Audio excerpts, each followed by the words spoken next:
If you'd like to talk about your own Bigfoot encounter, or if you're looking for help from a Bigfoot investigator in your area, email me at bigfootcrossroads@gmail.com. No Sasquatch were harmed in the recording of this podcast.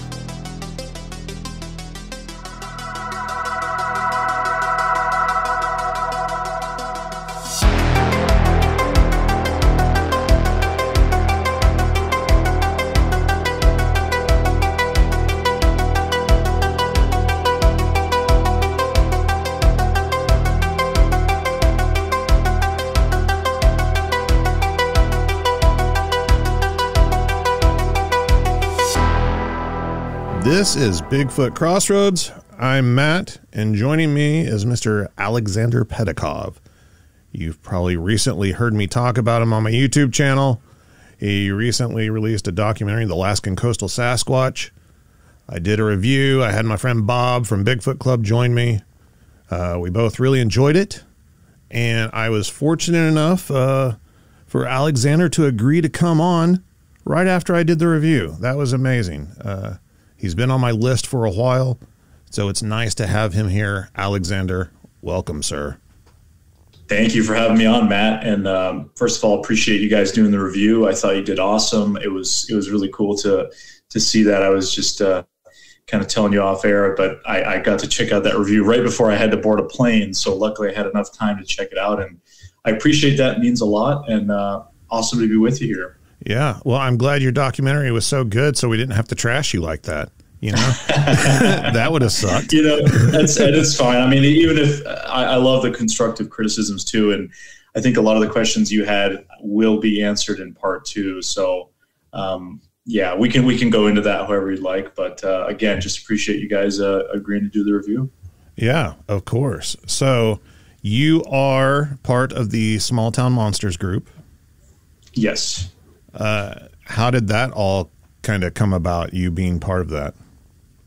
So I've known Seth since about, I want to say 2016 or so. I had done this short documentary on the Loch Ness Monster on one of my old YouTube channels, and just kind of, it was something fun. You know, I got to go to Loch Ness about 2015 and just thought it was kind of a fun thing. Oh, you know, let me do a documentary about this. This is before I really got into getting out in the field or doing cryptid or any kind of Bigfoot documentaries. I got into that basically right around 2016, and I did this short Loch Ness documentary and put on YouTube. And next thing I know, there's this guy named Seth saying, "Hey, we'd like to show that at our Minerva Monster Day event that we're hosting in Ohio." And I'm like, I don't know why you want to show this thing. It's kind of embarrassing. It's not the greatest work. It's just a short. It's like 10, 15 minutes long, and so I decided to agree to do that. And I went on a road trip down to where I'm from in the Northeast, up here in New Hampshire. I drove down to Point Pleasant, West Virginia, actually go to the Mothman Festival, which was my first cryptid really event ever. And I got to meet people like Lauren Coleman, Lyle Blackburn, Ken Gearhart, a lot of the folks that you see and that I at least grew up watching on TV as well, and reading their books and blogs, especially people like Lauren Coleman. So after the Mothman Festival, I then went over to Ohio to go to Seth's Minerva Monster Day event and screen the film, kind of got to know him. And for whatever reason, he wanted to start working with me after then. So the rest is kind of history. But I did a Lake Champlain Monster series in 2017 that came out in 2018. And ever since then, we've been doing productions together. I help out on some of the projects he's working on, and he has entrusted me with the creative control to just do my own thing a lot of times. And that's what Bigfoot Beyond the Trail has really turned into. And, as I've grown as a researcher in the field, and you can kind of see that a little bit in the series and just in general, I've always been in the outdoors and, big backpacker and hiker and that sort of thing. So, merging the love of filmmaking with actually being out in the wilderness and Bigfoot research, I think was awesome. So that's sort of the long story made short, I suppose. Well, you kind of touched on, so you're from New Hampshire. What's kind of your own personal background? Is this like a category that you grew up interested in, or is it something more recent? What about filmmaking? How'd you get started doing that?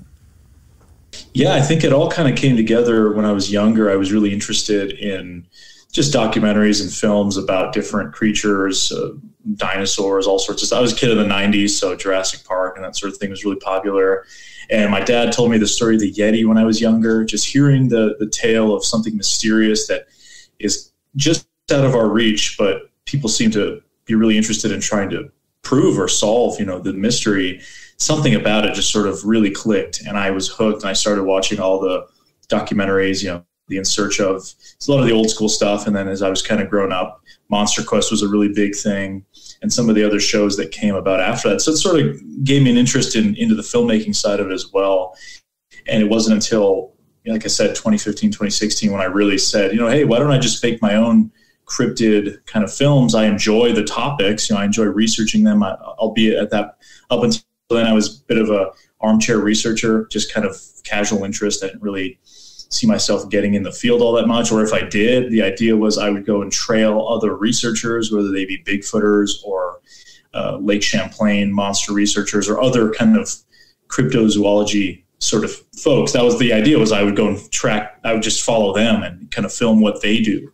That sort of approach. It wasn't until, I started getting out in the field and saw how much I actually liked it, and, already having a background in sort of, as I mentioned, backpacking and hiking, and I did survivalism as well. When I was in high school, did some training and took that at school a little bit. So I had a kind of basis for sort of understanding the natural world and wanting to grow my skill sets. And I thought, well, hey, this is just a great way, as I kind of mentioned earlier, merging all these different things. So the love for filmmaking with investigating cryptids, and primarily Sasquatch. I mean, I always tell people that's sort of the thing I'm most fond of researching. I don't do really too many other cryptids at this point. I've done mystery big cats. That's another big one I think is very, very common. The mountain lions that are out of place, the Black Panther sort of thing, and then some lake monsters here and there. But Bigfoot's definitely the big one, because wherever you go, I mean, you can find Bigfoot lore or legend anywhere, at least in North America and select other parts of the world. So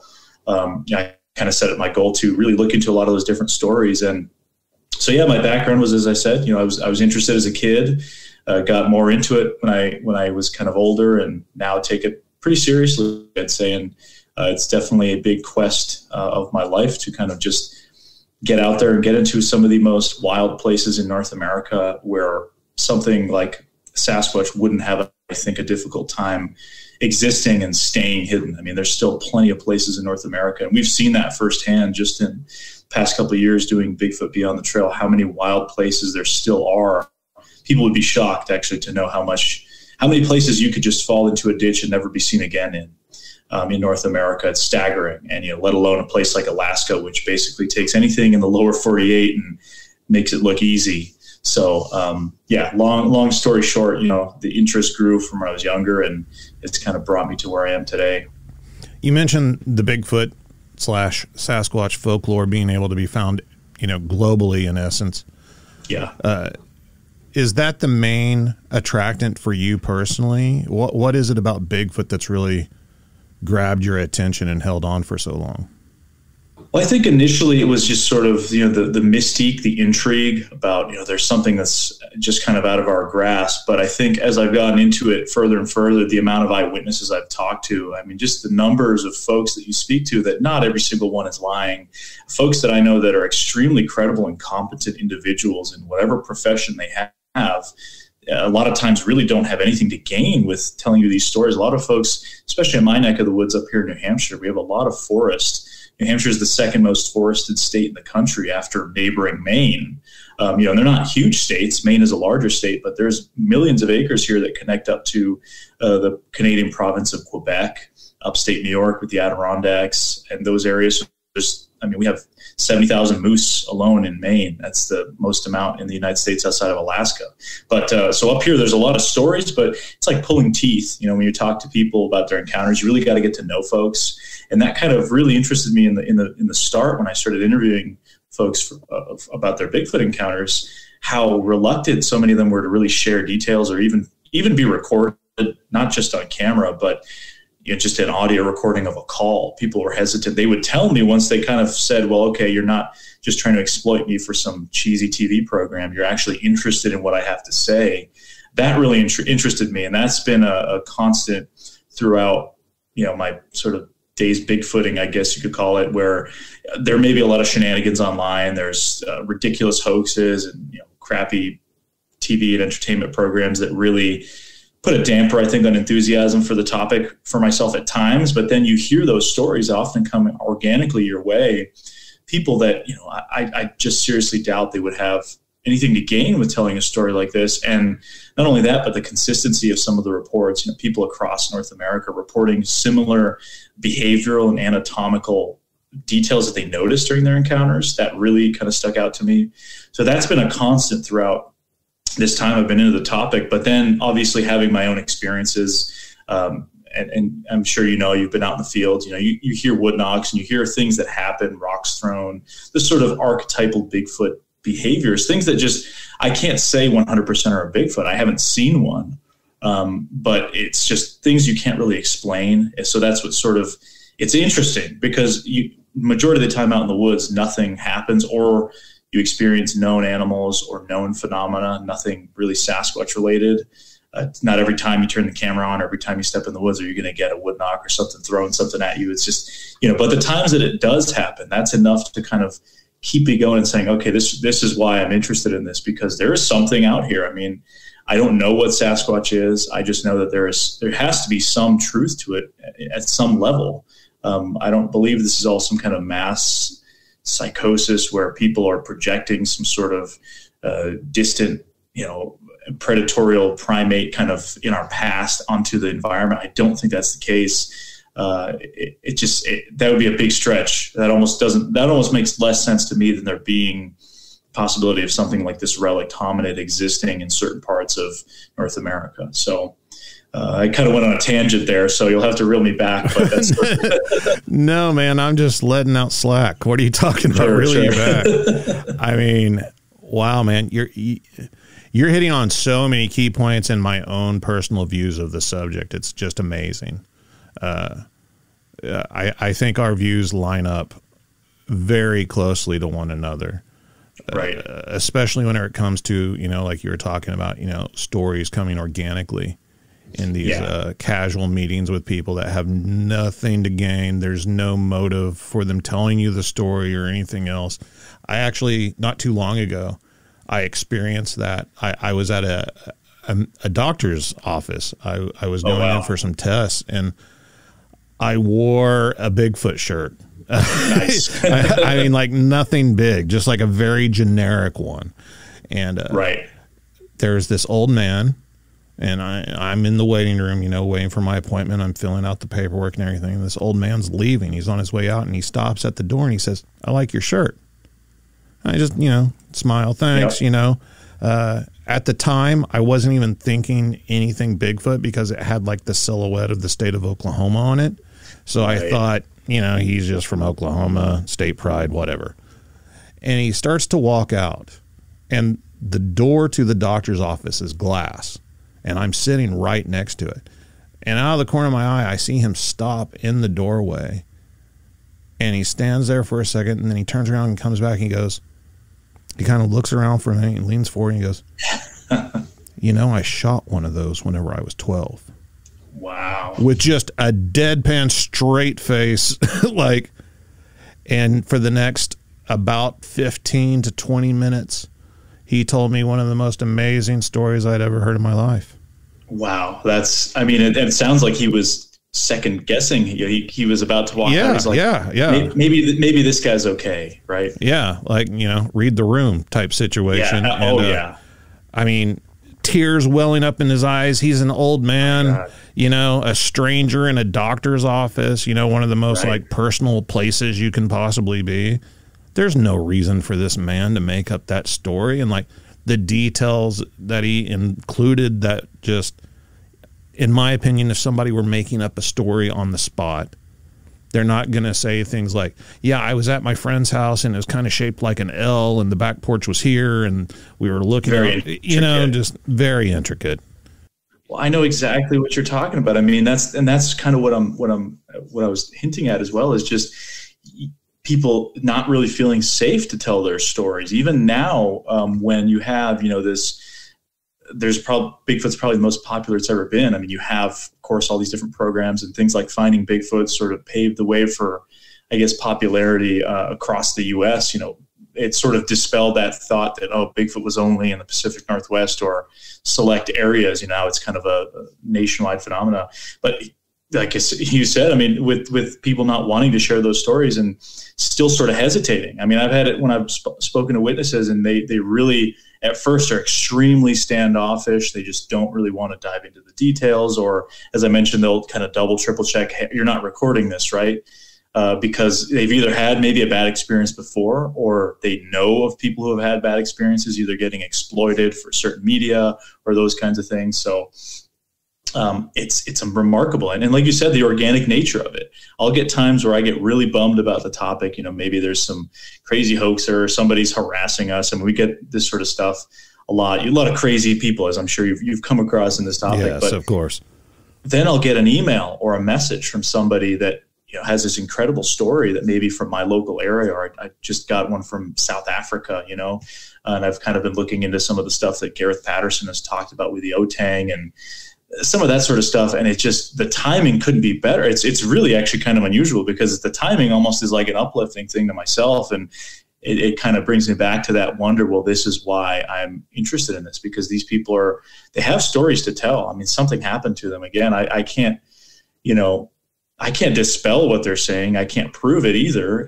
Unfortunately, it's just a story, but I think the more of them you get and you start plotting those out, and we have things like the Bigfoot Mapping Project, and where we can take some of that sort of anecdotal data and put it out in a map and maybe see certain patterns. Certain areas, is there more of a preponderance of people seeing a Sasquatch and hearing wood knocks in association with that sighting, or a smell? I mean, it kind of gets the mind sort of working.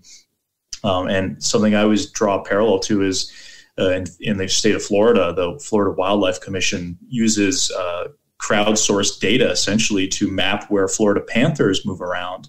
So Florida panthers being a kind of subspecies of the mountain lion, North American Puma concolor. They live sort of in the swamps down the Everglades. They're very rare. I mean, there's only a few hundred of these animals. They've done sort of measures to try and increase breeding and that sort of thing.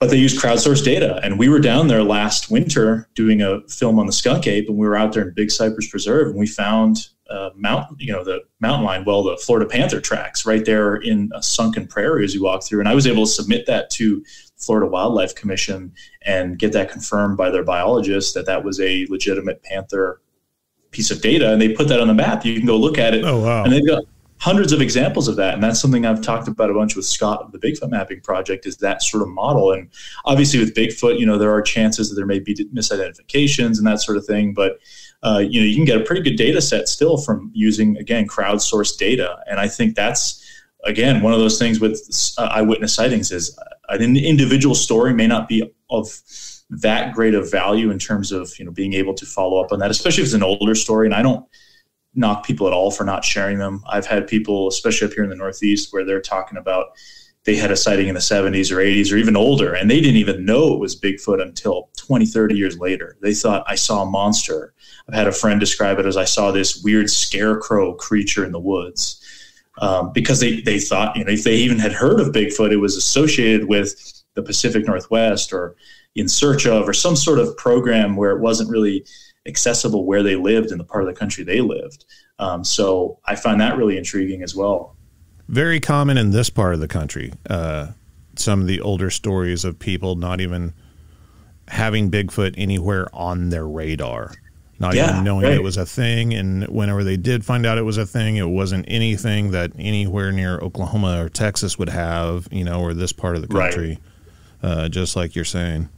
Yeah, well, I mean, you get into all those local names, obviously down south, boogers, skunk apes, all that sort of stuff. And a lot of these names that just predate that sort of the Bigfoot or the Sasquatch moniker, which has been around, I guess, since the 60s and 70s, really popularized later on. But I mean, up here in New Hampshire, we have the story of the Wood Devils, which is an old logging story from the late 1800s, where they talked about these tall, hairy creatures covered in gray hair that you could almost walk into one before seeing it.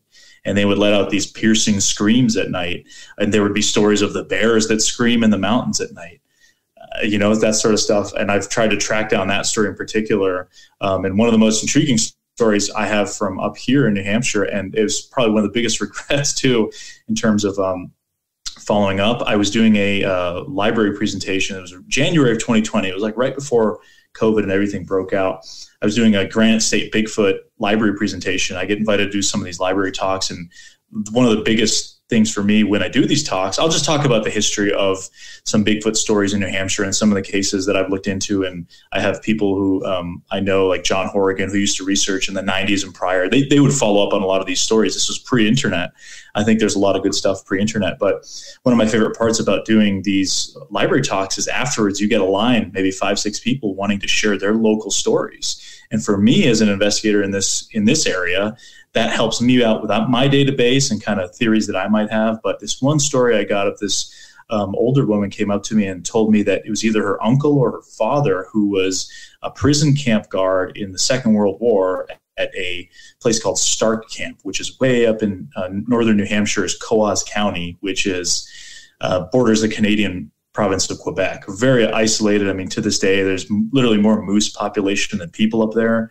And that's where the Wood Devil story kind of originates. Well, she talks about, her father or uncle being up there, and they had German POWs there, and they would put them on logging duty. That's what they did there.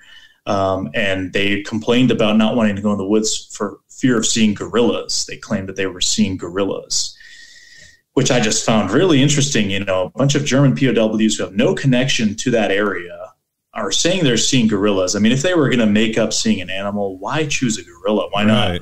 We saw an elephant or we saw a bear, something that kind of makes sense. The gorilla is oddly specific. And apparently the local guys sort of conflated it. Oh, they're just seeing wood devils. It was kind of a known thing. And I've heard other people tell me stories from that area. And I've a couple places online, I've seen this story brought up, but really almost nobody knows about it. And the biggest regret I have is I did not write the lady's name down. I gave her my business card, and I didn't take her information down. So she never reached back out to me, which is, like I said, one of the biggest regrets I have, because I would have loved to have interviewed her and followed up on that particular case and see if I could track down any other leads, because that's sort of been a project in the background for a while. But to me, it was just so intriguing because and the place was real. I mean, there was a famous escapee from Stark Camp that was a German guy, a POW, that managed to escape and was eventually caught in New York City. That's how far down he made it. Wow. So it was a real place. I mean, they did a ceremony where they had the Germans came back, I think in the 80s or the 90s, back to where the camp was. I mean, it was demolished, but the guards and the prisoners, they all it was like a reunion type thing. I mean, there's a lot of that sort of stuff in the decades after World War II. So it was a real place.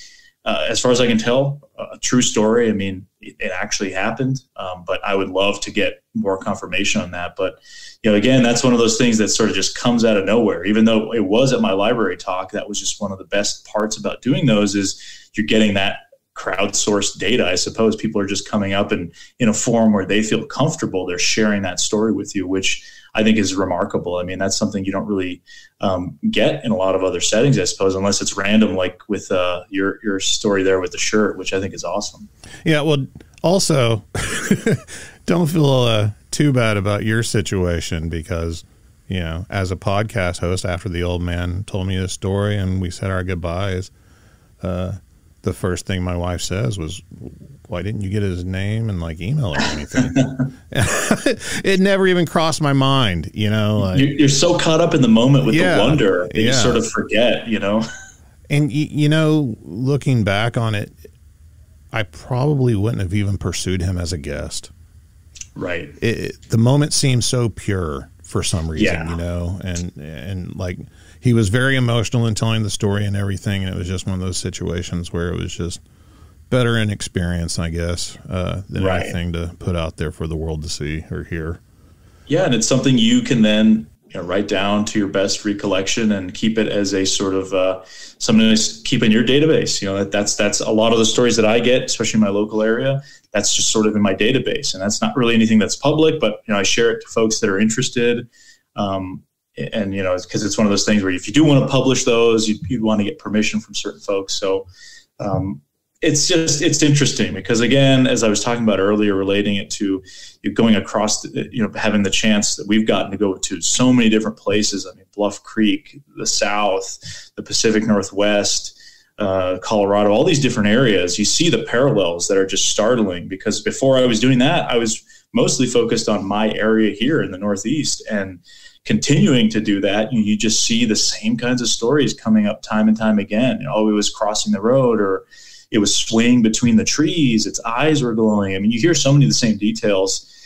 It can't just be everyone's influenced by, one piece of media that talks about that, and that sort of becomes ubiquitous, when some of these folks, I don't even think they could use a YouTube search, let alone get on the internet and, download in their mind an intricate story with all these details. So, it's just immensely fascinating and it's largely human driven, because that's the bulk of what we have to deal with a lot of times in this topic, is those anecdotal stories that are coming from people that often are internalizing those stories, or they're not wanting to share it because of ridicule. Maybe they've, I've come across that where people say, well, I initially shared it with my family, and then I became the laughingstock. And I didn't share until I realized that there were other people online in Facebook groups that were experiencers and that sort of thing. And they sort of didn't talk about it for years because of bad experiences, or they were labeled as the Bigfoot guy at work, right? Nobody really wants that. I mean, unless you got thick skin, most people just kind of want to cruise by and not be Bigfoot everything, especially if they've had a traumatic encounter. You see some of the PTSD, as I'm sure sounds like the gentleman you spoke to. He got very emotional. He probably has some residual sort of trauma from that. So it's interesting. It really is. I mean, you just can't discount every sighting. It's just, I find it impossible almost at this point. Well, let's talk about a story you did receive. One from Alaska. Yeah, that was probably the most interesting one I've ever received, to be honest. We get emails like this, and I'll get messages all the time. People saying, I got an area here, we got activity. And I love chatting to people. I wish I could go to like 50 places at once, but there's, you have to pick and choose your sort of battle, so to speak. But this one I received, it was May of 2021. It was kind of when we were just starting doing Bigfoot Beyond the Trail.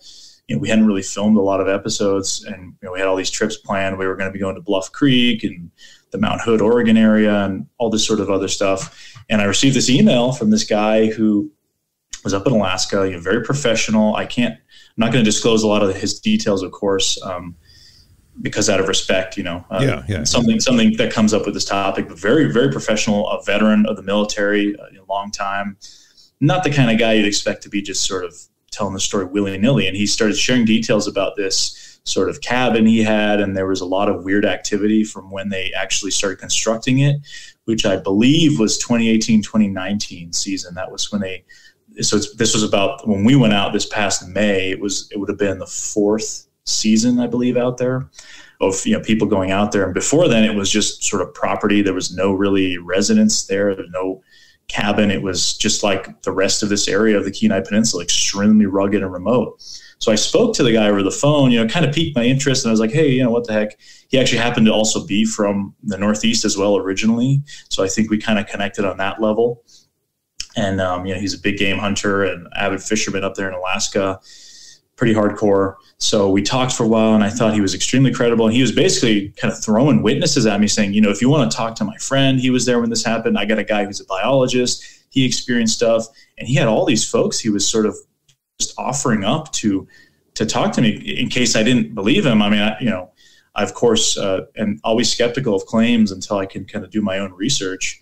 And, and then I spoke to one of his friends who had stuff happen out there at the cabin. And I was here, and I talked to other researchers who have been there in the past, such as Larry Beans Baxter, who's a Lasquatch up there in Alaska. And it kind of got really interesting. And then he sent me all those audio files, and I thought, this is really, really intriguing.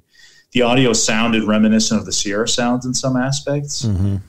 You could tell they had definitely been sort of edited. And I came to realize that actually it was David Ellis of the Olympic Project who had, put all those sounds together and discovered them throughout hours and hours of audio. And I know David Ellis personally. I know David and Chris Spencer. They're kind of my go-to guys for audio. Whenever we get weird stuff in the field, they spend an ungodly amount of time looking at alleged Sasquatch audio. And, oftentimes they can debunk stuff very easily, say, oh, no, this is a coyote. They make a lot of weird noises. So knowing that David had kind of discovered some of this audio, as I mentioned, throughout longer files with just hours and hours of audio. I mean, I don't know if you've ever done audio work. I'm assuming you probably have. Yeah. fun task. You get bored of looking at Audacity after a while. So very similar to editing. Yes. Yeah. I mean, it's at least you can kind of just let the audio roll and say, okay, let's note this down. But those guys have spent a lot of time. So the audio really intrigued me to the point where I was like, hey, man, I mean, this is like some of the better audio I've personally heard when it comes to this topic. I mean, there's a handful of pieces of audio or kind of collections of audio I've heard that really kind of make me wonder, okay, this could be legit. And that I sort of thought of it. And Scott basically told us, Scott, the property owner, that is, he said, you guys are welcome to come out here. I'll bring you out, do your thing, check it out, just enjoy the property. And I was like, oh, I mean, that obviously is something I want to do. And I had been talking to him for quite a while. So we developed sort of a relationship, and very down-to-earth guy, but like I said, extremely professional background-wise. So it was almost a full year later that we ended up going out there. We initially made contact, as I said, in April or May of 2021, and it was like early May of 2022, this past May, that we went out there. We flew out to Anchorage, and we spent 7 full days at the cabin, and sort of 8th day was our trip out. And it was a very intriguing experience. We had some pretty interesting stuff happen. Some of that is covered in the part 1 of the film, but you got to realize we filmed for almost 8 days, and we had like a terabyte of footage. I mean, we filled up a whole hard drive, and we're filming in 4K, and we're running like 3-4 different audio recorders at a time, all the time, just in case we do get audio. So the amount of files we had were staggering. And once I started editing the film, I said, there's no way I can make this into one piece it's going to be like 3-4 hours long. I was thinking as I was watching it, how much raw footage and audio you must have recorded. Just ridiculous. Like I said, a terabyte. I mean, because it was, usually on these types of shoots, I'm with my buddy Eli. He's kind of my Beyond the Trail sort of cohort more often than not. And we had Ron there as well, who's another guy that we research with, great guy. So they're all recording. We either each have 1 or 2 cameras on at a time, plus drones. And then at night we're running night vision cameras and thermal units. And we had like 2 or 3 thermal units out there. We actually got to play with a thermal drone as well. Oh, wow. Towards this, and that'll be in the second part. So I'm getting a lot of questions from people saying, oh, why didn't you use trail cameras or cameras and that sort of thing? We get comments on that a lot. And a lot of it's in the second part. But our approach sort of there was because I'm there, and this is something generally with Bigfoot Beyond the Trail that we sort of I try to explain to people, is that on the one hand, we are going in and filming, so we have to have that film side covered where we're essentially documenting everything we're doing. I mean, we're not doing anything for the camera. We don't do those things where it's like, oh, walk in front of this tree to make it look cool. Oh, do it again. And we do that 3 times, like I've heard people say they do on TV. We don't do that. I mean, the only times we'll maybe redo something is if somebody, farts or curses or something on camera, because you're out in the field for like a week with a bunch of dudes, and a lot of unsavory stuff gets said behind the scenes. Yeah. So that's why we'll do blooper reels every once in a while. But so we're doing the film side of it, and then we're also legitimately on location in these areas. We're not doing like a cushy TV shoot where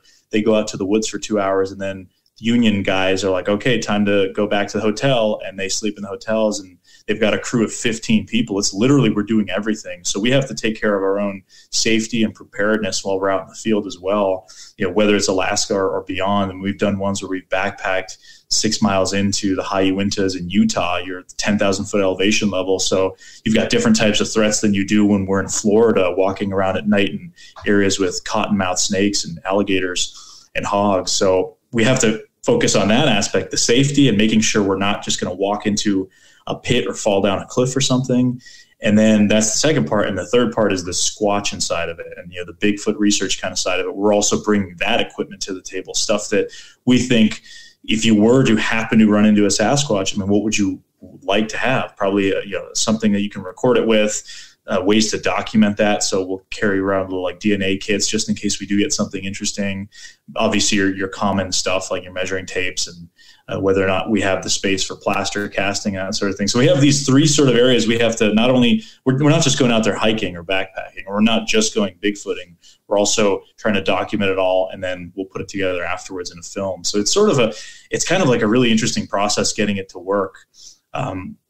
Because it's just us out in the field, and it's, as I said, we don't dramatize or add anything in like they do in a lot of programs on TV and that sort of thing. What you see is what you get. I mean, if we hear anything weird, even if it's a common animal, we'll put it in there and just say, hey, this is what we think it is. If anyone has any other ideas, let us know. If we get anything weird, we always put that in there. If we don't, we'll say that. We're not just going to say, oh, we had some activity happen, and that's absolutely unacceptable to me. And that's just the way I've always looked at it, because you only have your integrity essentially when it comes to this topic. And the moment you make one wrong move, I mean, everything you've done in the past is going to be questioned. You see that time and time again with a lot of people in the Bigfoot world, where they'll it's just one little hoax, or it's just one little kind of fabrication of evidence. And I mean, that's it. Again, it can cast doubt on everything you've done previously. And I don't know. I think people, out of frustration, lack of experiences or evidence, start going into that realm about making stuff up. And you could just make anything up online and repeat it enough times, and you're going to have people follow you. So we're kind of up against all that. But I'm not trying to say we are the gospel or anything like that when it comes to Bigfooting. Absolutely not. We're just regular dudes who like to get out there. We have a passion for this subject, whether or not we're filming or not. I mean, all of us are very passionate about the topic and the truth of it, because there's a lot of sensationalism and a lot of gunk out there when it comes to Bigfoot. And, if we can at least kind of just be like, hey, this is the straight story of what's going on here, that's what I'm all about. So whether it's this Alaska film or any of the other ones we've done, I mean, people can check it out and let us know what they think. If we're just a bunch of fools running down the woods at night, that's cool too. Oftentimes that is the case. But that's the sort of way that we try to look at the topic. Without giving too much away, I don't know what you have in store in part 2, but what was some of the most compelling evidence or whatever that you ran across while you were in Alaska? Yeah, so I mean, aside from the whole backstory of the cabin and the incident, and a lot of people, what they get caught up on is, it seems like every time they're out there, there's something happening. And well, it's true. Almost every time that Scott and others would go to the property, they'd have at least one little incident happen. Maybe it was just a rock throw, or they'd hear a knock or a whoop or something. Going out there year after year, I mean, they're going to have a collection of these stories, whereas you may go out to a place and not have anything happen, kind of thing. But when we were out there, we seemed to have quite a bit of activity, and I can't confirm it was Sasquatch. None of us ever saw one out there, but we had a lot of really weird things happen. Towards the end of that first episode, part 1, we kind of left it on a cliffhanger. And I know people don't like cliffhangers. I apologize, but again, it was either a cliffhanger or you're getting 4 hours long director's cut or something. So the second part, just kind of, we'll pick up right where that left off. But where we left off in that first episode, that night, we were just sitting around the campfire doing our thing. And that's when we heard some of those really clear knocks and what sounded like rocks being thrown into the ocean. It was, this whole area is kind of hilly. And I mean, you've seen the film, kind of the terrain. There's a lot of moss. There's not a lot of rocks just laying around there. But there was such a distinct sound that you would hear rocks being thrown in the water. And it wasn't just water splashing, because we had seals and sea lions splashing, and we had to kind of learn to differentiate that as well, because you would hear that. But this was rock smashing the rocks on the beach and then falling into the water, kind of thing. And this happened multiple times, and we recorded it on overnight audio as well. Clearly it sounded distant on the audio that we had, that some of it's in the film. That was a really interesting experience, because it was just kind of this moment of pandemonium, and people get really critical of when something starts happening. People are like, oh, why isn't everyone filming or, using what they have? And in that moment, we were all kind of like caught with our pants down, sort of thing, because we're just goofing around the fire. It's been 2 hours and there's nothing going on.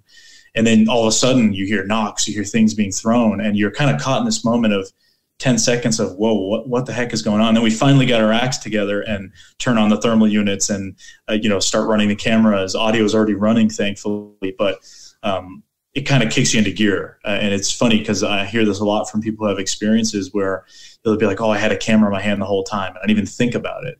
Because again, you're worried about your safety in the moment. You don't know what's coming. I mean, in an area like that, I mean, for all we know, it could have been a brown bear coming through the woods, at that point. Yeah. So we're trying to figure out what's going on.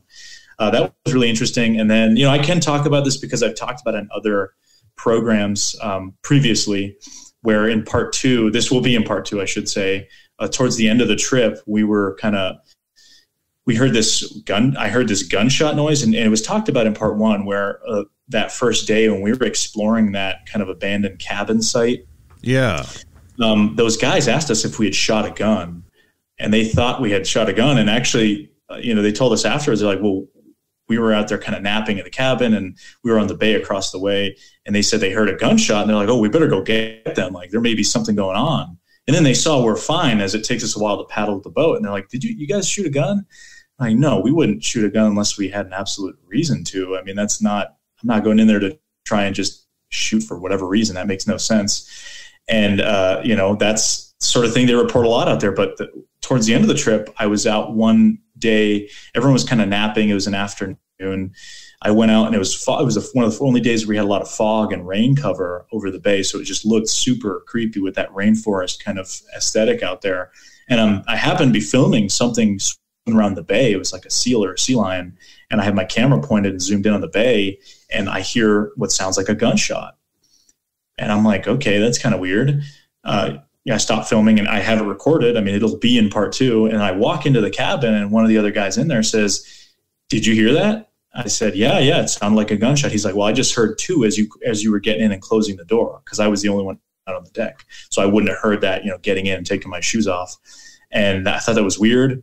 And, sending that audio to David Ellis and Chris Spencer and, to audio analyze, they say that, gunshot will essentially, when you're looking at a spectrogram analysis, will have two signatures. To the human ear, it just sounds like a single bang. You'll just hear the blast. But when you actually look at it closer up, it's got a initial blast. And what we hear, with our ears is that secondary blast. So there's technically two, but, we wouldn't be able to tell. Whereas audio from this mystery gunshot, it's just a single noise. It's a single noise, and it really did sound like a gunshot. I mean, and talking to Scott, then he says, yeah, that's what we hear all the time from up there on that hill, and it always happens when we're either leaving or someone's doing something outside the cabin, and I happen to be the only one out there hearing that, and there really was nobody else out there. I mean, you would have been able to tell there would have been somebody in a boat something. And I mean, we probably saw one or two other boats the entire trip out there. And this is a massive bay.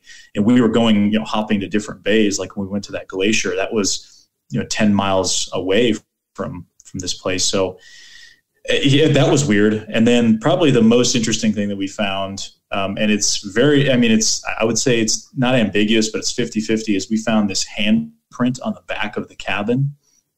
And this is kind of the big interesting thing that we found. I was sort of just walking back to the woods, replacing some batteries on an audio recorder, and nobody had ever really checked the sidings of the cabin. I was like, oh, I'm just going to check it randomly. And I go to the window, under the window of this room that we happen to be staying in, which was kind of called the bunk room. And they've had a lot of weird stuff happen there.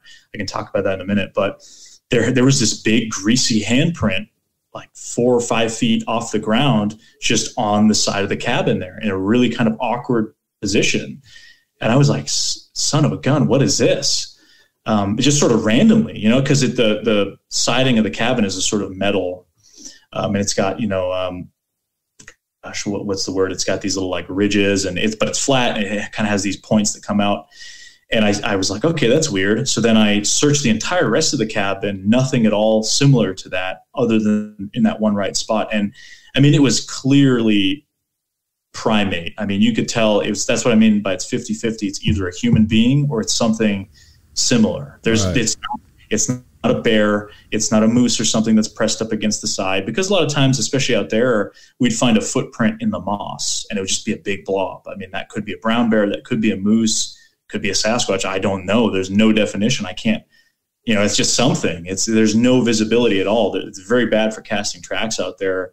The only track they really found was the one that was in part one there, that was documented was because they had moved where the toilet was, and it was like fresh packed dirt. So it was perfect for a track.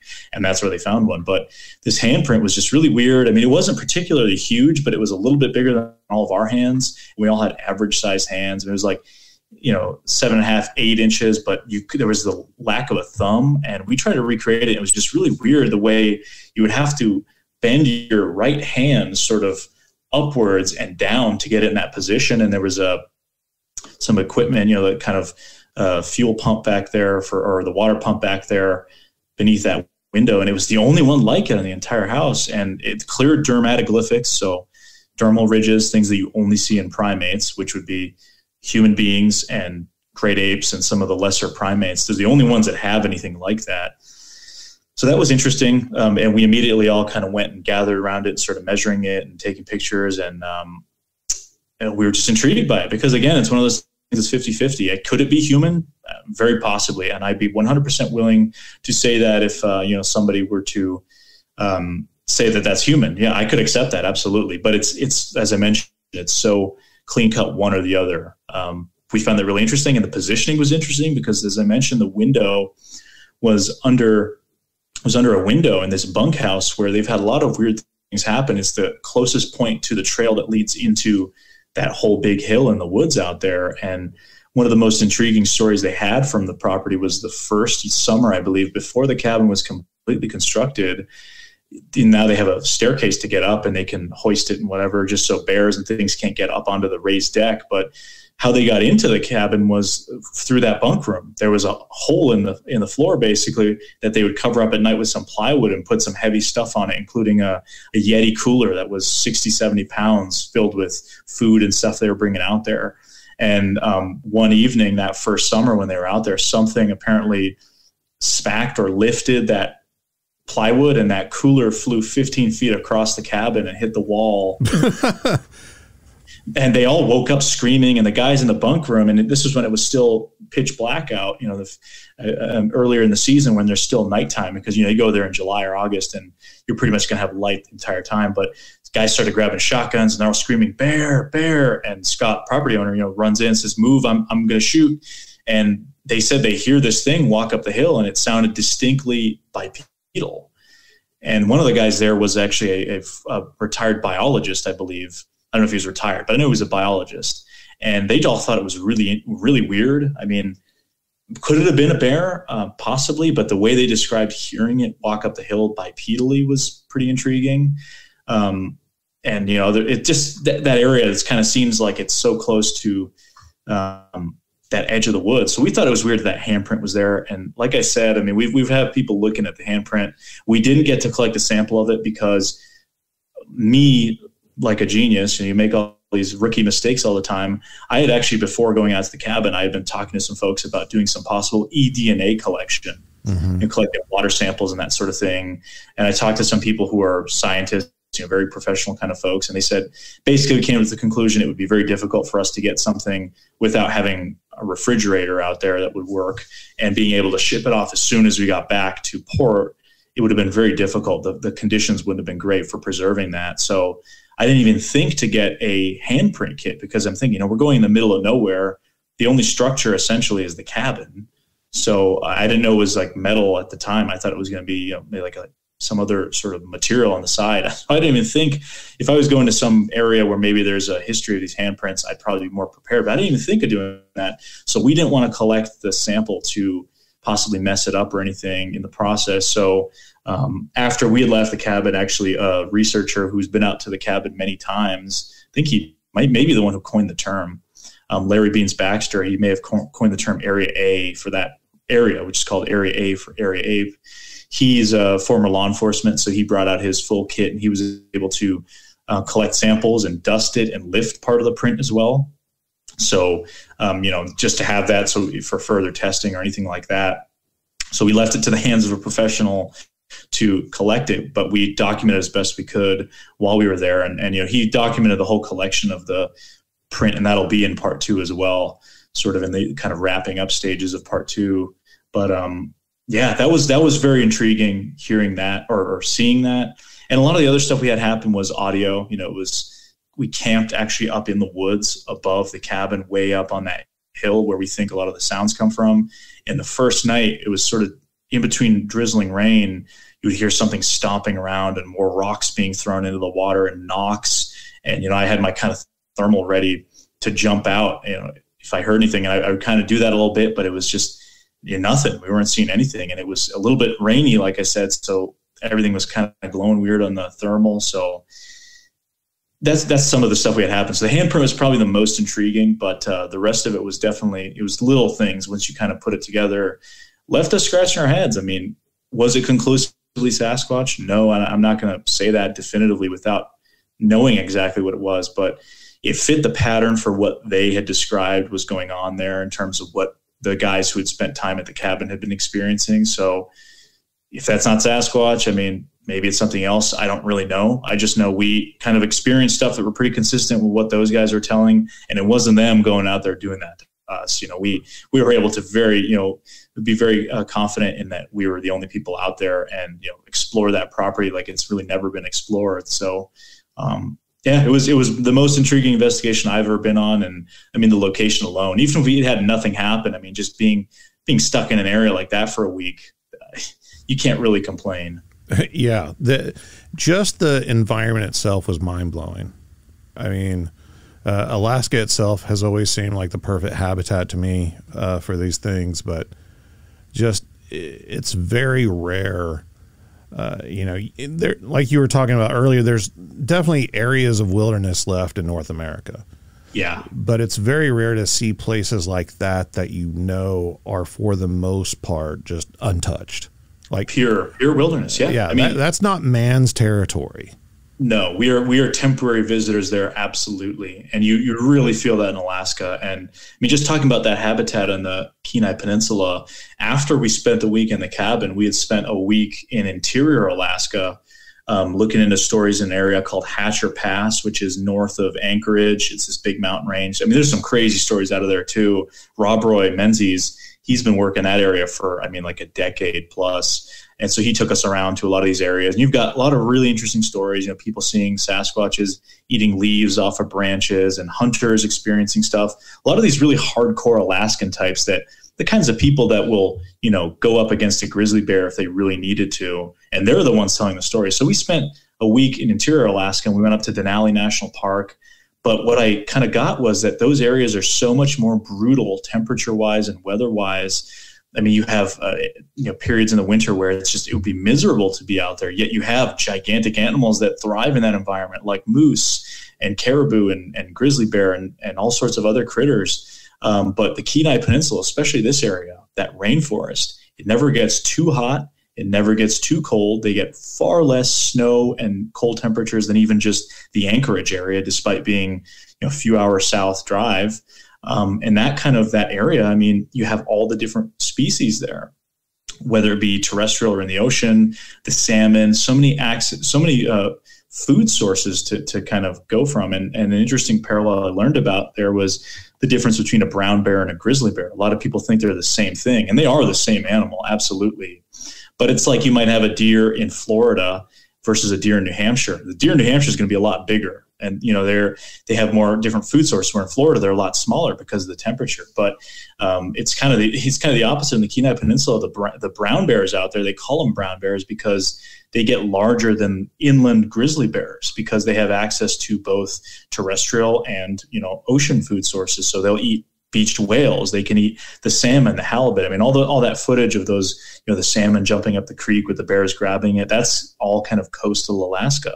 So brown bears get larger. They don't have to struggle for their food. Whereas they say the grizzly bears they're a little bit scrappier. They're meaner. They have to kind of fight for that food a little bit more so than, just being able to, I'm going to go to the creek today and get a fish, or, hey, there's some, dead stuff on the beach. Let me go grab that. Or I can go, get some mountain goat or something. So it just seems like a lot more, lot less effort. So I thought to myself, well, maybe that's the case with the Sasquatches. I mean, you could literally live in that same bay where the property is, and you have access to dozens of bays just like it, little inlets here and there with tons of food sources. And you could just hop from bay to bay and no one would really know what you're doing. You're just out there. And I thought that was really interesting, that sort of brown bear, grizzly bear difference that I learned about. And as I mentioned, that temperature there on the Kenai, definitely more mild, less snow, and just that temperate rainforest. So you just have a lot more life from what it seemed like in that area than even interior Alaska, where the Bigfoot reports seem to be different. They seem more aggressive, more sort of, I don't want to say solitary, but, less sort of sightings in groups or different kind of encounters, where even in the Kenai Peninsula, I mean, obviously a lot of people know about the Port Chatham / Portlock story. And that's probably the main question we get is, oh, is that where you guys were? And it's the same type of terrain, but that's at the very tip of the Kenai Peninsula, whereas we were in a different area. So geographically, I mean, you could probably take a picture of Port Chatham and areas around the cabin and show somebody the forests around there, and it would look identical. I mean, you wouldn't tell a difference. So it's just perfect habitat. And that habitat stretches from there all the way into Southeast Alaska, coastal British Columbia, Vancouver Island, aka Ape Island, down to the Pacific Northwest. And I mean, that's some of the areas that have produced the richest amount of sightings over the years, and that tribal folklore with, the totems and the Jonaquas and the Hairy Man and the Nantinak, everything, that area, it's this contiguous thousands of miles of temperate rainforest that is probably some of the best habitat in the world for something like a Sasquatch. So it kind of made sense. It was like a little piece of that puzzle, just this little area. And then when you look at it on Google Earth and you see how much space like that there is and how many other places you can't even get into with a boat, or just, so far off the beaten path, really staggering. When can we see part 2? So part 2 will be coming out December 18th for our YouTube channel members, and then December 25th for publicly on our YouTube channel.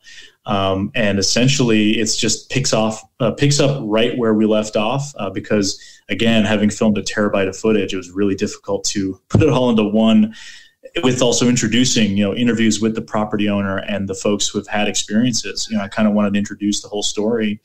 Putting that all into one film, it ended up clocking in an hour, 30 minutes.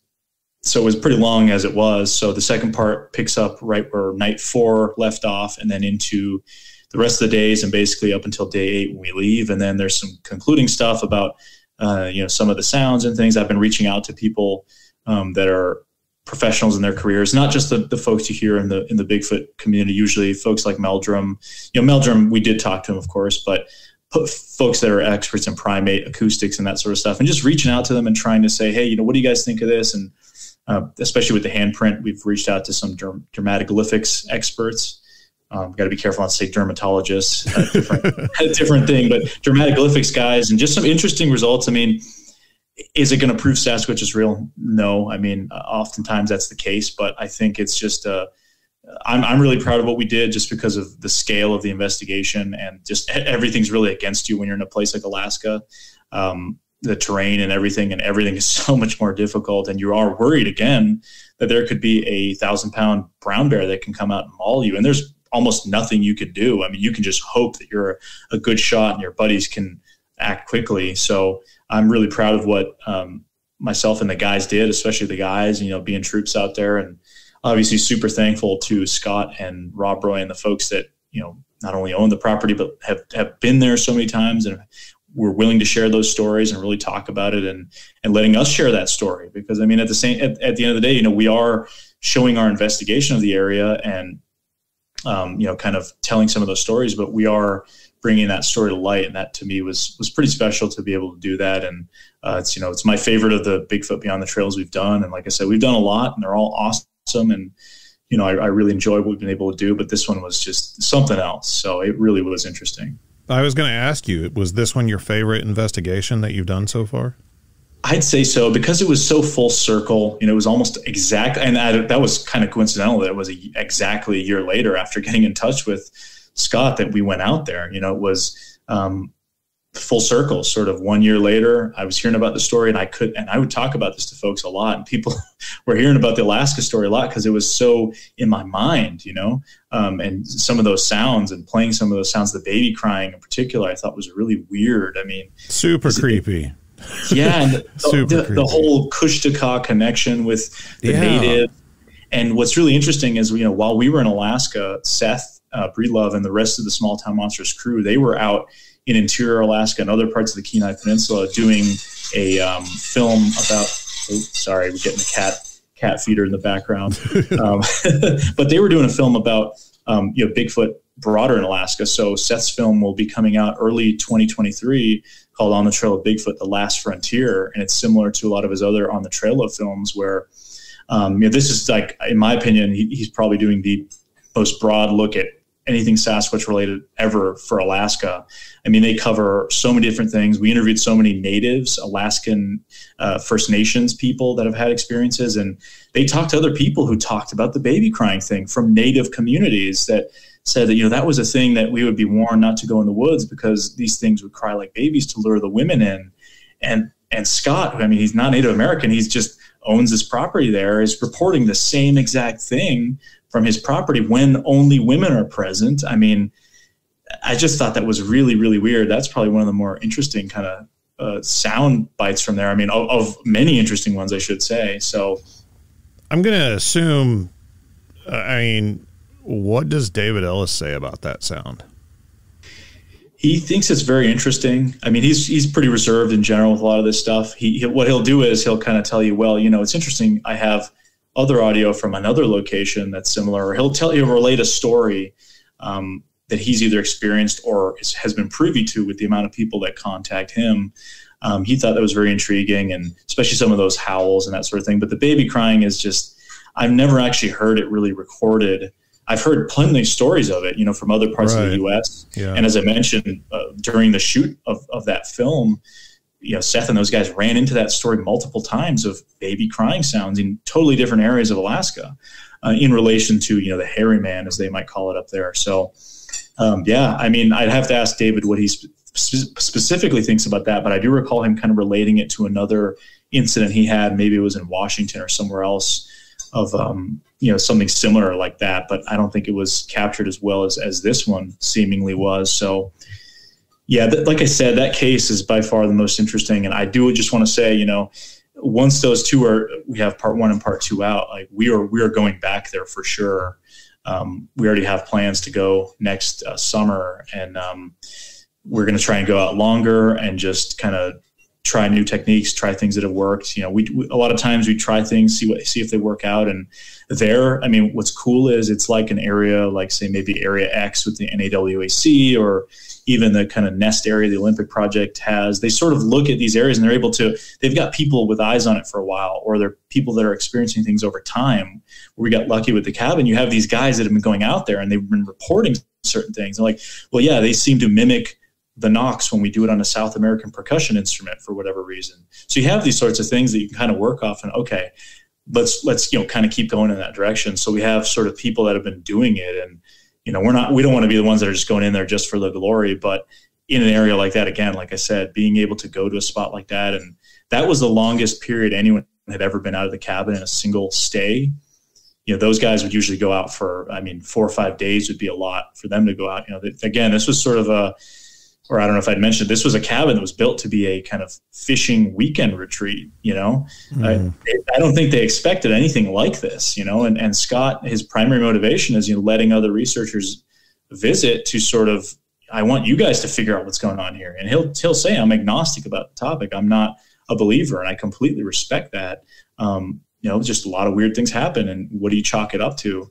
So, we're lucky to get access to a place like that. And I definitely, again, we will be going back and keep trying stuff. And we have a lot of people sending us great ideas, and we're talking to a lot of great people. So if anyone thinks they have some really great ideas, please send them our way. We'd love to try it out, and we'll credit you. We're not just going to, steal the idea and run with the glory. If we do get something, we will absolutely give credit where credit's due, because I think there's a lot of great researchers out there. And, I like collaborating with folks that I think are the good ones, and the ones that want to put the topic forward and figure out what's going on here.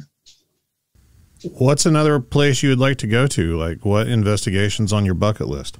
Oh man, the list never ends. I think it just grows. We'll check one off and add 3. So definitely Oklahoma, that area. I know you kind of said you're in that area of the country. That's an area I'd like to go to. I know some folks down there, and obviously stuff like Area X. Big one would be the Otang in South Africa. Gareth Patterson's story of kind of mystery hominid there. And that's an area where they have a long history of, Australopithecines being discovered. And, it's not really talked about very much, but the guy was like an elephant tracker and rescued lions. I mean, it had nothing to do with cryptozoology at all. It was totally legit, and talking about seeing these things and gathering reports. And I've gotten independently, I interviewed him on my show last year, and he told us about this, and I get independently. I get messages from people. Like I literally got one the other day. Here's an encounter I had in South Africa, in a rural area with this, thought it was a baboon, but then it's like 4 feet tall and looks like, walking on two legs kind of thing. That's a big one. And then probably one of my top, bucket list would be, two of my top would be the orang pendek. Go to Sumatra, look for that little guy down there. Not exactly as big as a Sasquatch, but reported smaller. And then the Yeti in Nepal and Bhutan would probably be my top pick, just because that's what got me into the subject. And I haven't heard a lot about that in recent years. And I think that was, that sort of initial, even before Bigfoot or Sasquatch was well known in North America, the Yeti, the abominable snowman, after World War II was really kind of hitting the headlines. So that one would be one I'd really like to do, just because, again, it's what got me interested in this whole mystery relic hominids topic. The Yeti has always fascinated me, the way that it captured pop culture and kind of propelled this whole subject into the, entertainment industry. Right. And it's something that I've talked about, often, is how whenever somebody sees a Yeti on TV or thinks of the Yeti, that's what pop culture did to the Yeti. The actual reports of the Yeti dating back for centuries has been basically the same thing as a Bigfoot, a dark colored creature. For most aspects, it's just like the North American Sasquatch, especially like the ones you hear about in the Pacific Northwest. Oh yeah, I mean, you see people with the Bumble character from Rudolph the Red-Nosed Reindeer. That's probably one of the more famous Yetis out there, obviously being the abominable snowman. But and as I said, it would just be one of those things for me personally, would be really awesome, because I've been into it for so long, and that's originally what got me into it. And I have an action figure I got when I was a kid, and it was the white Yeti. Of course, not anatomically correct, but maybe it was one of the white kind of Sasquatch type things. Sure, with blue skin, right. But that would be a big one. And there's a lot of other places in the United States. I mean, there's places we're going to go back to. We like to follow up on certain places we've been to. I mean, Florida for me is a really interesting one. We were down there last winter, and we're going to go back this winter as well. The Everglades and stories of the skunk ape. And I initially, honestly, was kind of more skeptical about that than I was Sasquatch in other areas, thinking, Florida, it's getting so overpopulated. But then you go down, you're flying to Miami, you're like, I don't know about this. This seems kind of silly. And then you drive an hour out, and you're in the middle of nowhere in an area that's larger than the state of Rhode Island. And it's just pretty much woods and swamp and places where it's not very dry. And you're like, okay, this changes things. And again, the resiliency of the Florida panther down there is a big one. That's also something really interested in mountain lions and that sort of thing. So the Florida panther, it's kind of joint skunk ape Florida panther expedition. Find whichever one we get to first. Florida's a big one. And then other areas we've been to, places like in the Pacific Northwest and Bluff Creek and other areas that, Kentucky. I was recently in Kentucky, and went to an area that was pretty interesting in central Kentucky. A guy named Jeff Waldridge up there. He's kind of one of the co-organizers of the Cryptid Con conference. He's been working in an area, and he's in law enforcement. So I got to talk to him, and he sent me to an area that I went to alone, because I didn't have Eli or anyone else with me. And it's not really fun going out to areas you don't know alone at night. No, it's not.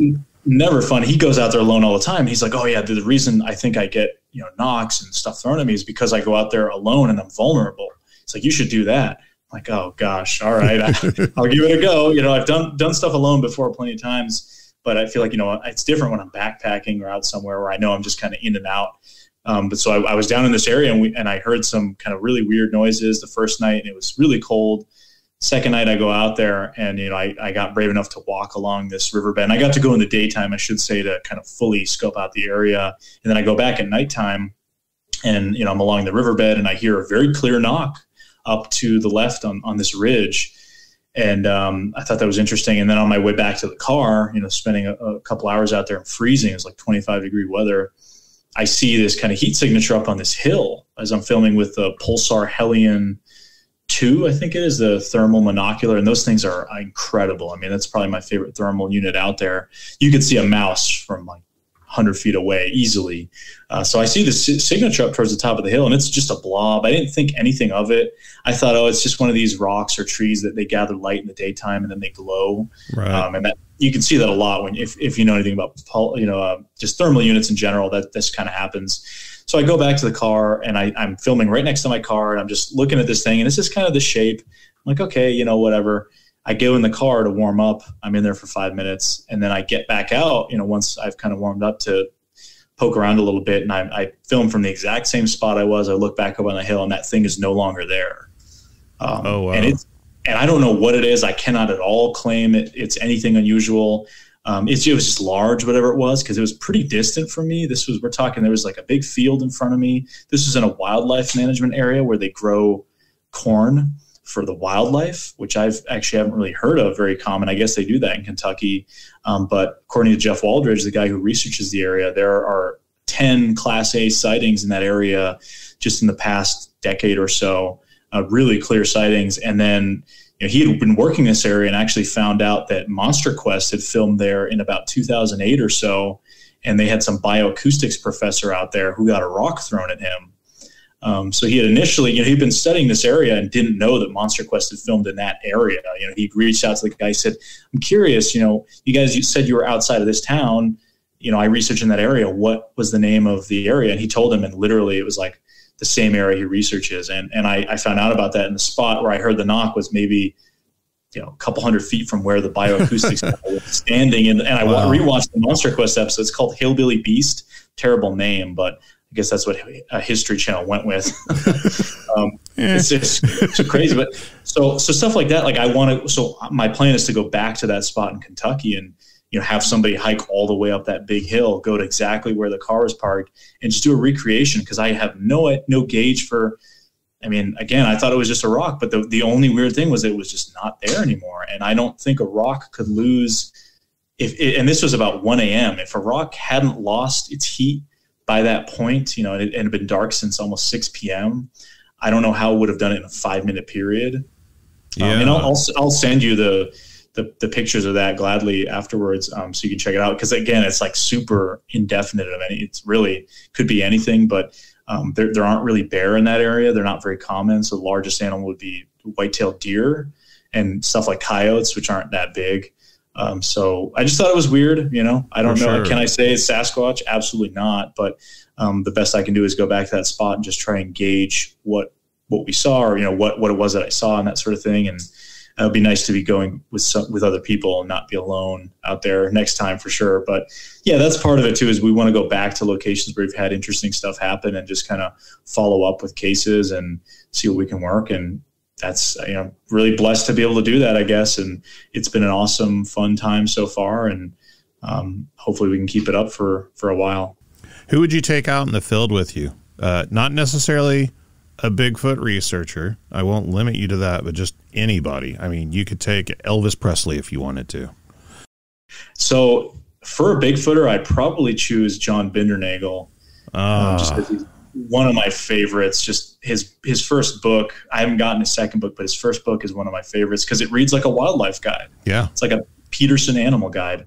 That would be a Bigfooter. And then for a non-Bigfooter, oh gosh, I had one in my mind just now. Well, I'd probably take somebody who's a little bit more, say, skeptical, or not skeptical, who is in a maybe wildlife tracker, somebody that's has nothing to do with Bigfoot. I mean, one comes to mind is a guy named Mark Elbrock. He's tracked big cats a lot. He's done work across the United States, but he's done contract work for the South African government, tracking lions and they're doing population estimates. Somebody like that I can track animals to some extent. Am I going to say I'm some master naturalist? No, but I have a basis in it. I literally used to get quizzed on differentiating feline and canine prints. So, I mean, I know some stuff and I'm always trying to hone my knowledge, but you could take someone like Mark in the woods and he can say, oh yeah, this was where a bobcat just peed like an hour ago, stuff that I probably have no idea, So somebody like that just has extreme competence in the woods, and take them to an area that is just very active or has had a history of activity and just see what happens. Because I also like talking to those kinds of folks, because I like to hear how they respond to a strange situation. Whereas a lot of Bigfooters get the Bigfoot on the brain, where it's like, oh, must have been a Bigfoot, where, instead of process of elimination, somebody like that, like, see what they interpret that as, it was just this, or some other totally natural phenomena. And I find that interesting to, not to negate the topic, but to sort of, see what they conclude. Because I think a lot of times people that have encounters, maybe if they've heard a knock or a rock throw, they just sort of, it's just some natural phenomena. They don't think anything of it. So that would be curious. So definitely, somebody who's more competent in the woods, who's just like an expert. I mean, we're talking top of the line sort of person. That's somebody I'd like to, for sure, get out in the field with. And then, there's other people, audio people, that sort of stuff, folks that might just be able to be really good with audio and other technology. Have you noticed, you've been to places all the way from Florida to Alaska at this point, completely different environments. Yep. But have you noticed any similarities, any running themes that it seems like you find in environments like that, where you find Bigfoot activity or reported Bigfoot activity? Yeah, for sure. I mean, one is on the eyewitness side of things, and this may not be new at all. I mean, people have been talking about this for a long time, but just the swaying between the trees during eyewitness sightings. I mean, whether it be in Florida or Colorado or other places, Pacific Northwest, we always run into that detail. A lot of times people have had an encounter, or if it's on a property or rural area, they see it kind of moving between the trees. I don't know, why that is. Is that just because you'd imagine it'd probably be easier for something to just stay still, right? Right. Sasquatch staying still, you might not even see it. Like I was talking about the wood devil stories earlier. Those guys used to joke around, you could walk into one before you saw it. Whereas, what's with the tree swaying? I mean, they can probably clearly see you, from where they're standing. So why the tree sway? But that for some reason seems to come up quite a bit. That with the red eyes too. Sometimes you don't get the red eyes all the time, but if it's at night, a lot of times it'll be like a red or an orangish glow. Most of the time, it's because it's got a light on it or something, or sometimes it's even just independently glowing. That's something I've observed with eyewitness encounters, probably more than other details, I'd say. Or at least that's what stands out to me now that I'm thinking about it. Mm-hmm. And then another one would be just people. There's a lot of talk about wood knocks. I mean, it's super. People are like, "Oh, don't knock on trees in the woods." Oh, do it. Sometimes we do, sometimes we don't. I mean, I've had responses from it. Can you eliminate other Bigfooters or other phenomena? Possibly. I mean, you can look at it. I did an audio analysis video where we talked about other things that may be responsible for knocks, but I was able to look at some databases, like stuff like the Bigfoot Mapping Project, and find that there were like 24 sightings across North America where Sasquatches were seen in like a Class A encounter, and wood knocks were heard either before or after that encounter. I guess indicating there's some sort of relation. And there was one Class A sighting I found in the Ocala National Forest in Florida of a guy seeing what he thought was a dude in a ghillie suit smashing a tree with a log, and, hearing this knocking sound, and, getting closer to it, realized it was actually an ape-like creature using a stick to knock against a tree. So we've run into that quite a bit in different areas, as we'll hear these sort of wood knocks. And like I said, there's plenty of things that can be explained away as a wood knock, not necessarily a wood knock. But a lot of the times, we'll be walking in the middle of nowhere, and all of a sudden you just get interrupted by a wood knock. And like we were in the high Uintas in Utah, we're hiking up there, singing, and we're 6 miles into or 5 miles into a hike, on a 6 mile hike above the 10,000 foot elevation level. It's kicking our butts. We're just trying to get there. It's already night. And all of a sudden something just large tree smash stops us dead in our tracks. We were like, okay, what the heck was that? We hang out in the area for a little bit. We go lights off. Every time we turn our lights on, we hear another knock or something like that. In like Florida, we were hiking in the Big Cypress Preserve, and my buddy Tate Hieronymus did a wood knock with like a little one of those like Louisville slugger kind of squatch knocker things, we call them, on a tree. And, it's cypress trees down there, so they have very distinct thud noise. And like less than 2 minutes later, there's an almost identical sound from just the trees around us. And I'm 99% confident that we were the only people out there because of how remote it was. And I explained it in our audio analysis video, but the area we were in, I mean, you'd have to be really, really dumb to be out there at night camping, and we just didn't see presence of other people. And you're on a 20-mile road. You can see people and straight because it's Florida. There's no elevation. So it was just really weird because I sent the audio to Chris Spencer to analyze it. He says, well, the closest thing I can guess is that maybe it was another Bigfoot, or you're using a very similar baseball bat, because it sounds almost identical to the sound you guys made. It was the only thing we heard all night.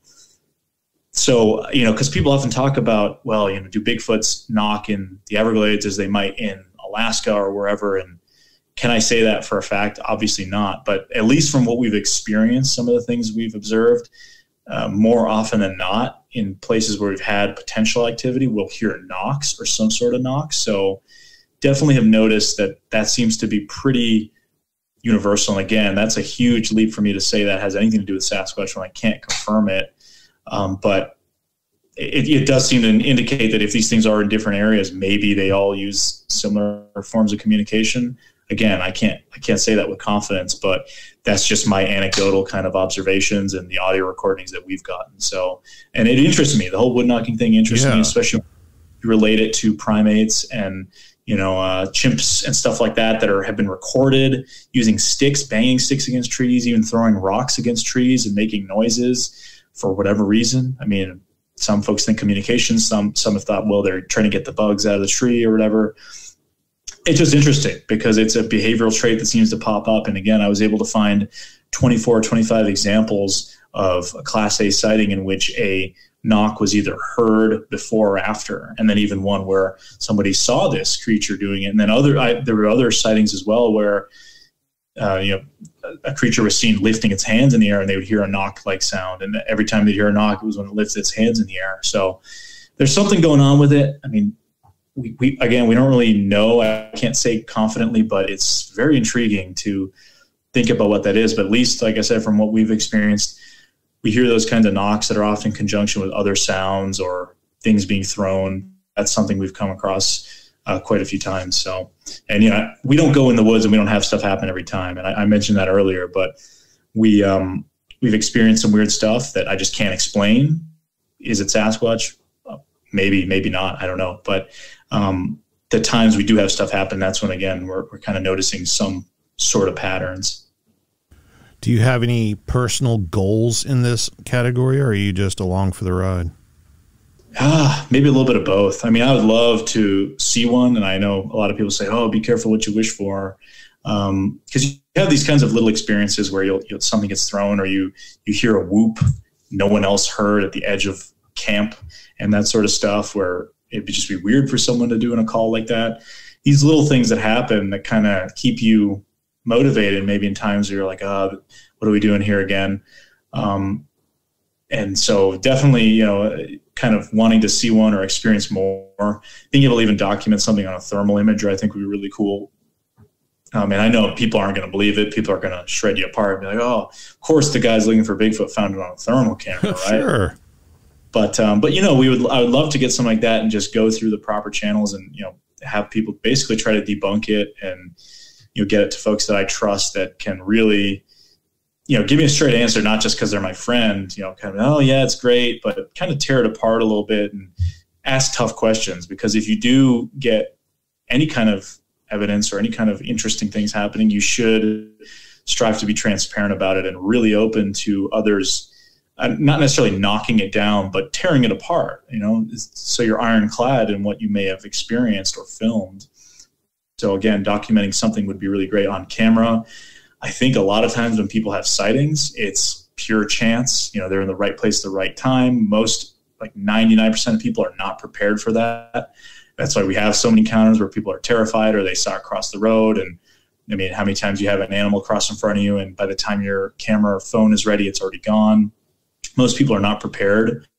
So combination of maybe luck and a bit of wits, maybe we can be at the right place at the right time and have proper equipment to actually document something. And I know that filming something will not prove anything. I mean, I lean towards the Patterson Gimlin film being a true creature. And what has that gotten us, really, except for endless debates? It's going to take a lot more than that. But filming something like that, especially as a filmmaker, would be pretty rewarding, because then I could watch people debunk it and do all the analysis and stuff on it, and really just kind of have their way with it, and just because I want to know what it was that I saw. Was it some sort of weird optical illusion or something else?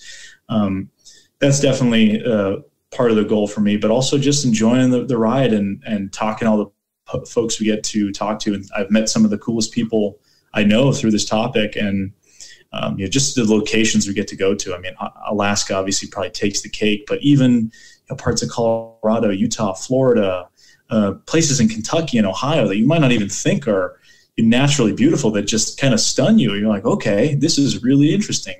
I could see how something would want to hide in here. So that's definitely part of the ride, enjoying part of the ride for sure. You mentioned part 2, obviously, December 18th, you said? Yeah, so December 18th for our YouTube channel members. So what we do is we offer all of our films in 4K quality for folks that do want to subscribe and, kind of help support the YouTube channel and just Small Town Monsters in general, because, we're not some huge network that has endless money that can just sort of throw at a project. And if it fails, it fails. We really, all of us are passionate about these topics, and we're independent, and we're being squeezed out by a lot of these really big corporations that want to put out stuff that I think isn't really worth it in terms of cryptid and Bigfoot content. We're all, like I said, we're all really passionate about these topics. Otherwise, we wouldn't be doing what we do. And getting that truth out there is important to me. But obviously, we can't do it. It's not free. It's hard to do. On your own dime. So having the support, we have so many great fans and people that love what we do, and we appreciate it. And again, we pride ourselves in, being honest with them and really, trying to set the record straight with a lot of these topics when there's just so much bad stuff out there. So we have our YouTube channel membership, and, basically it allows people to get a kind of an early preview to films, and it's in 4K and ad free and that kind of thing. So that's at least on the YouTube side. That's what we do. So that's viewable for people. And for this film, we gave them a week early for folks to be able to check it out. And then December 25th, it'll be out publicly. And so, just like part 1, you can go on YouTube and watch it and, throw an ad blocker on or whatever and just enjoy it. Or maybe you've got, YouTube, YouTube Premium or whatever the thing is. Where you can just I think you can download stuff in that. We like to put this stuff out there, and I think it's awesome. And, again, we're just independent guys doing this, and we're trying to work with some cool people and just tell the stories. And it's a balance between trying to put out something entertaining that people are going to want to watch, and really just showcasing, I think, what the reality is like in the field. It's not all fun and games. It's not, going back to the hotel at the end of the day, like a lot of what you see on network TV is. And it's, it's very challenging at times. So I just hope we can really portray it as it happens. And that is something we absolutely pride ourselves in. And we have a lot of fun doing it, and I'm super thankful to have been on this journey so far, I guess. Do you got any big projects on the horizon? So this one has probably been the biggest in a while. We usually do a lot of, shorter videos, and we'll do other, we do plenty of Bigfoot Beyond the Trail stuff, but this one was just because it was such a big undertaking. Obviously, as I mentioned earlier, there will be a continuation. We will be going back to this location and just staking it out, seeing what works, see if we get anything else. I don't know. These things, if they are there, they seem pretty willing to show that, at least, in certain behavioral things. As I said, what we experienced was very consistent with what other people have talked about for years going on there. So just having access to a location like that's pretty cool. So that's a big one. Being able to go back to the location and follow up. That's probably one of our bigger ones upcoming. But as I mentioned, with some of my bucket list locations, there's always places we're trying to go to. In the wintertime, we usually focus down south. So as I said, we'll be going back to Florida, maybe doing some other locations in the south, Honey Island Swamp, stuff like that. I always try to find interesting cases. And what's so cool about the Bigfooting world is you'll get people from all across the country and the world that contact you, and then you have a connection. So when you go to a place, they're like, hey, you're the local researcher. I'm not going to come into your area and just assume I know everything.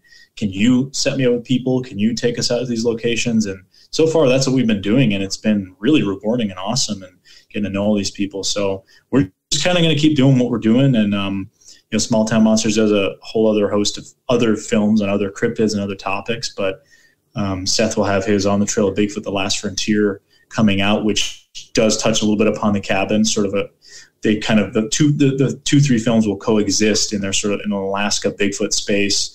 But you can watch them independently. But if you watch them together, obviously it gives you a more sort of holistic picture of what we were up to and the topic in Alaska. So, yeah, that's a pretty long answer to a simple question. But I think I've rambled enough. And if somebody does want to reach out, how can they reach you? Yeah, definitely do. I mean, I'm on Facebook, but and Instagram, all that kind of stuff. One of the best ways to get in touch with me personally, if you want to shoot me an email or something, is my website, Petakov Media. It's PETAKOV media.com. And it's just got links to everything on there. So that's why, I was even contemplating, I don't know if I may switch the website up, but honestly, it's just a great place to keep everything localized. So you can go on there and get links to all the different projects and all the Beyond the Trail stuff.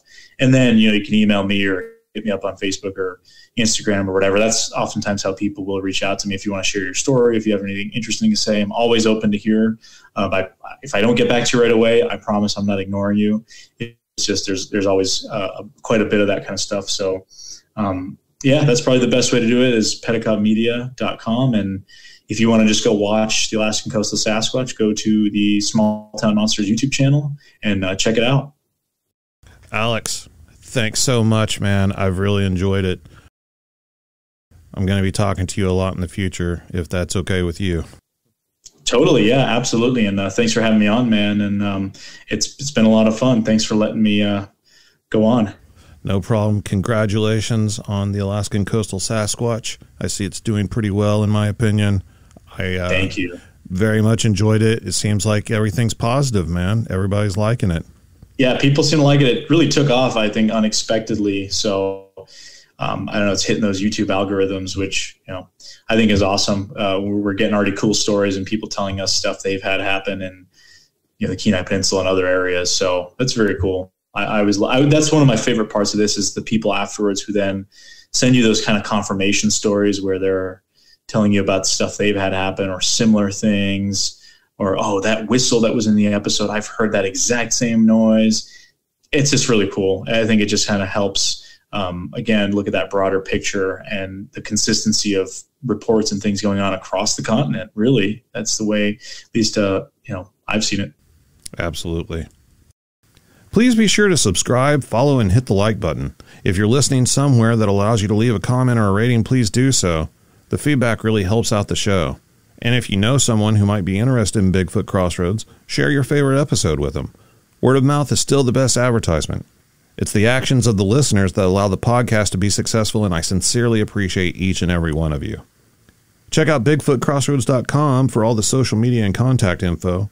There's a link to the shop where you can get your very own Bigfoot Crossroads merchandise, and we've got the Crossroads Christmas special going on, 20% off your entire order now through Christmas. And until next time, remember, there's something in the woods.